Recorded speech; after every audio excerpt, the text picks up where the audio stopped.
হে guys আসসালামু আলাইকুম, this is Toukir Ahmed Chowdhury from tech teach. এবং আজকে আমরা আমাদের বুক রিভিউ পডকাস্ট বা book summary podcast, whatever you may call it, আমরা সেটা শুরু করতে যাচ্ছি। এবং আজকে আমরা যে বইটা নিয়ে কথা বলবো সেটা হচ্ছে the 7 habits of highly effective people by Stephen R Covey. So why is this book so special? কারণ হচ্ছে এই বইতে আসলে যেই হ্যাবিটগুলো আলোচনা করা হয়েছে সেই হ্যাবিটগুলো বের করেছেন স্টিভেন আর কোভে তার 200 ইয়ার্স অফ রিসার্চ পড়ার মাধ্যমে। সো তিনি কিন্তু অনেক পড়াশোনা করে আলটিমেটলি 7টা হ্যাবিটে উপনীত হয়েছেন এবং 7টা হ্যাবিট তার বইয়ের মধ্যে ইনক্লুড করেছেন। এবং এই 7টা হ্যাবিট যদি আপনি নিজের লাইফে ইমপ্লিমেন্ট করতে পারেন তাহলে কিন্তু আপনি একজন ইফেক্টিভ মানুষে রূপান্তরিত হতে পারবেন। So, without further ado, I will dive straight into the habits. So, the first habit that we will talk about is be proactive. So, proactiveness বুঝতে হলে আমরা একটা এক্সাম্পলে চলে যাই। তো একটা এক্সাম্পল যদি দেওয়া হয় এভাবে যে আপনাকে একটা কাজ দেওয়া হলো, যে কাজটা সম্পর্কে আপনার ইনিশিয়ালি কোনো আইডিয়াই ছিল না বা আপনার কোনো ধারণাই নেই সেই কাজটা সম্পর্কে। And after knowing about the work, আপনি জানলেন যে আপনার আসলে পর্যাপ্ত পরিমাণ স্কিলসও নাই সেই কাজটা করার মতো। সো এই বইতে 2 টাইপের অ্যাপ্রোচের কথা বলা হয়েছে। তো আপনি যদি রিঅ্যাক্টিভ পারসন হন তাহলে কিন্তু আপনি কাজটাকে রিজেক্ট করে দিবেন বা করতে আপনি ভালো ফিল করবেন না, কারণ আপনার কাছে স্কিলসগুলো নেই। বাট আপনি যদি প্রোঅ্যাক্টিভ পারসন হন আপনি কিন্তু কাজটাকে চ্যালেঞ্জ হিসেবে নেবেন এবং থ্রু আউট দ্য ওয়ে আপনি কিন্তু অনেক কিছু শিখবেন and you will see it as a learning opportunity. So this is the difference between proactive and reactive. And এই বইতে আরেকটা কনসেপ্টের ব্যাপারে কথা বলা হয়েছে, সেটা হচ্ছে circle of concern and circle of influence. তো সার্কেল অফ কনসার্ন মানে কি? সার্কেল অফ কনসার্ন মানে হচ্ছে এই সার্কেল বা বৃত্তের আন্ডারে যেই সব বিষয়গুলো থাকবে সেগুলো হচ্ছে এমন সব বিষয় যেগুলোর উপর আমাদের কোনো ইনফ্লুয়েন্স নাই। সো আপনি চাইলেই আপনি ওয়েদার খারাপ সেটার উপর করার আপনার কিছু নাই, পলিটিক্স খারাপ সেটাও আপনার করার কিছু নাই। সো এই যে আশেপাশের যেসব জিনিস যেগুলো আমাদের ভালো লাগে না but we have no influence over them, এগুলো কিন্তু আমাদের সার্কেল অফ কনসার্নের ভিতরে থাকে। আর সার্কেল অফ কনসার্নের ভিতরে আরেকটা ছোট বৃত্ত বা ছোট সার্কেল থাকে, সেটা হচ্ছে সার্কেল অফ ইনফ্লুয়েন্স। তো এই সার্কেল অফ ইনফ্লুয়েন্সের যেই টপিকগুলো থাকে সেগুলোর উপর আমাদের ইনফ্লুয়েন্স থাকে এবং আমরা কিছু চেঞ্জ করতে পারি নিজেদের কন্ট্রিবিউশন দ্বারা এই সার্কেল অফ ইনফ্লুয়েন্সের বিষয়গুলোকে। তো আমাদের যেটা উচিত যে আমাদের সার্কেল অফ ইনফ্লুয়েন্সে বেশি ফোকাস করা উচিত এবং আমরা যখনই সার্কেল অফ ইনফ্লুয়েন্সে ফোকাস করব তখন এই সার্কেলটা আস্তে আস্তে বড় হতে থাকবে এবং সার্কেল অফ কনসার্নটা ছোট হতে থাকবে, যেটা আমাদের টার্গেট। তো এখানে আসলে প্রোঅ্যাক্টিভিটির নিদর্শন আমরা দেখতে পাচ্ছি। So this is all about proactivity and the first habit. The second habit is begin with the end in mind. তো begin with the end in mind শুনলেই আমার কাছে যেটা মনে হয় সেটা হচ্ছে আমরা যখন মৃত্যুবরণ করব বা আমরা যেদিনই মৃত্যুবরণ করব সেদিন কিন্তু আমাদের আশেপাশের মানুষরা আমাদেরকে বিভিন্ন ধরনের আমাদের সম্পর্কে তারা ধারণা পোষণ করবেন। সো আমাদের কিন্তু সেটা চিন্তা করা উচিত যে আমরা কি হিসেবে তাদের কাছে রিমেম্বার্ড হতে চাই। তো আমরা যদি চাই যে আমরা একজন ভালো মানুষ হিসেবেই পৃথিবীতে রিমেম্বার্ড হব তাহলে আমাদের কাজগুলোও সেরকম হতে হবে। তো এই জিনিসটাই হচ্ছে begin with the end in mind.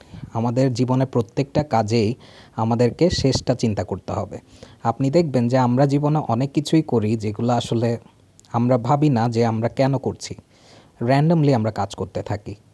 তো এই ক্ষেত্রে আমরা যদি এন্ডটা আমাদের মাথায় চিন্তা করে রাখি তাহলে অনেক কাজ করতেই আমরা আসলে মোটিভেশন পাবো এবং আলটিমেটলি কাজটা ফিনিশ করা সম্ভব হবে। তো this is the second habit of from the book Highly Effective People. So the third habit is putting first things first. So দেখা যাচ্ছে অনেকগুলো কাজই আছে আমাদের কাছে যেগুলো ইম্পর্টেন্স এবং আর্জেন্সির বেসিসে আমরা চাইলেই ডিভাইড করতে পারি।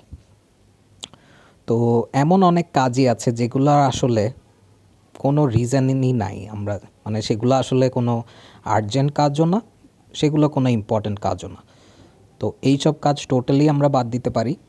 বাট আমি একটা আপনাদেরকে কুইজ কোয়েশ্চেন জিজ্ঞেস করি, সেটা হচ্ছে আপনার কাছে কি মনে হয় যে আমাদেরকে আর্জেন্ট অ্যান্ড ইম্পর্ট্যান্ট কাজগুলো আগে করা উচিত নাকি নট আর্জেন্ট অ্যান্ড ইম্পর্ট্যান্ট কাজগুলো আগে করা উচিত? So let me take a break of 5 seconds.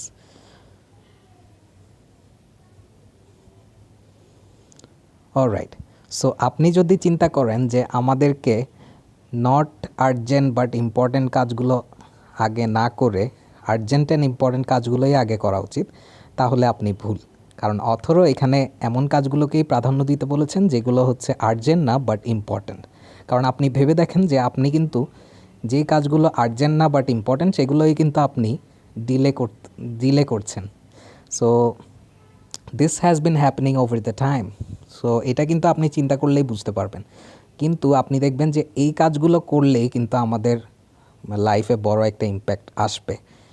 So urgent না বাট ইম্পর্ট্যান্ট কাজগুলোতে আমাদের ফোকাস করা উচিত।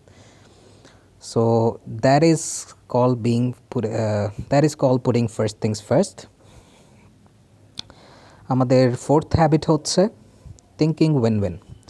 সো এটার একটা এক্সাম্পল যদি আমি দেই, যে আমরা অনেক সময় দেখি যে দোকানদাররা অনেক সময় আর্গুমেন্ট করে, তো একটা নির্দিষ্ট প্রাইস তারা ফিক্স করে রাখে, সেটার নিচে তারা নামে না। তো আমি যদি একজন কাস্টমার হই, আমি যদি কোনো একটা দোকানে একটা শার্ট কিনতে যাই, তো সেখানে যদি আমার পার্টিকুলার যে বাজেট, সেই বাজেটে আমাকে শার্ট দেওয়া না হয়, তাহলে কিন্তু সেটা আমি কিনবো না। বা ইনিশিয়ালি ধরেন আমার শার্ট আসলে অনেক বেশি দরকার, তো সেই ক্ষেত্রে দোকানদার যদি দাম বেশিও বলে আমি সেইবার সেই শার্টটা কিনবো, বাট পরের বার কিন্তু আমি তার দোকানে আর যাব না, কারণ সে আমার বাজেটের বাইরে গিয়ে আমাকে জিনিসটা বিক্রি করেছে। So that is win lose situation. সেখানে দোকানদার উইন করেছে, আমি লুজ করেছি, এবং আমি কখনোই অ্যাজ এ কাস্টমার আমি সেখানে ফিরে যাব না।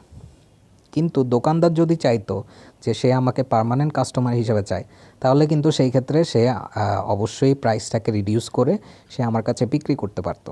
সো সেই ক্ষেত্রে কিন্তু একটা উইন উইন সিচুয়েশন হতো, কারণ আমি কিন্তু একজন রিটার্নিং কাস্টমার হতাম তার দোকানে। So that is call thinking win win. So আমরা জিততে চাইলে আমরা জেতার জন্য যে অন্য কাউকে হারতে হবে সেটা অবশ্যই না। সো এই জিনিসটা, এই কনসেপ্টটা থেকেই আমাদেরকে বের হতে হবে। এটাই হচ্ছে thinking win win habit. The fifth habit is seek first to understand then to be understood. So অনেক ক্ষেত্রেই দেখা যায় যে আমরা যখন মানুষের কথা শুনি, আমরা কিন্তু অ্যান্সার দেওয়ার জন্য শুনি বা রিপ্লাই দেওয়ার জন্য শুনি, আমরা বোঝার জন্য শুনি না, বা আমরা এমপ্যাথিক্যালি শুনি না। So we need to be empathic listeners.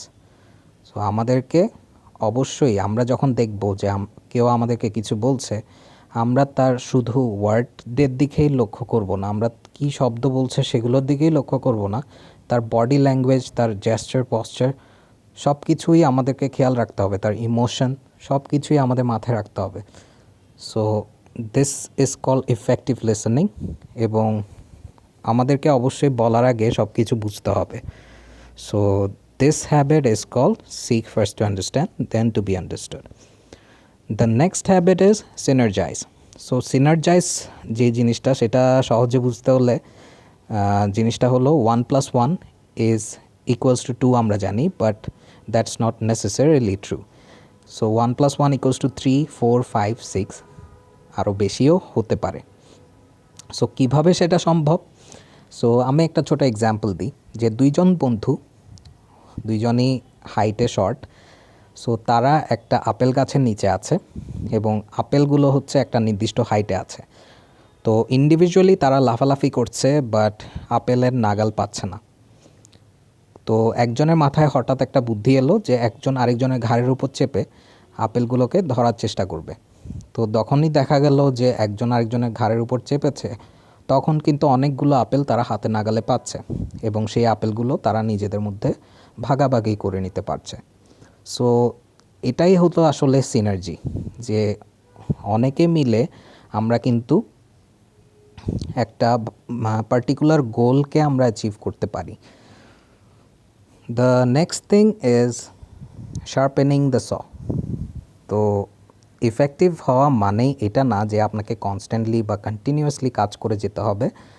অবশ্যই ইফেক্টিভ হওয়ার জন্য আপনার ব্রেক নেওয়াটা অনেক ইম্পর্ট্যান্ট, কারণ ব্রেক নেওয়ার মাধ্যমে আমরা নিজেদের যা যা শিখেছি সেগুলোকে আবার রিভাইভ করতে পারি এবং সেগুলোতে আবার আসলে রিভিজিট করতে পারি।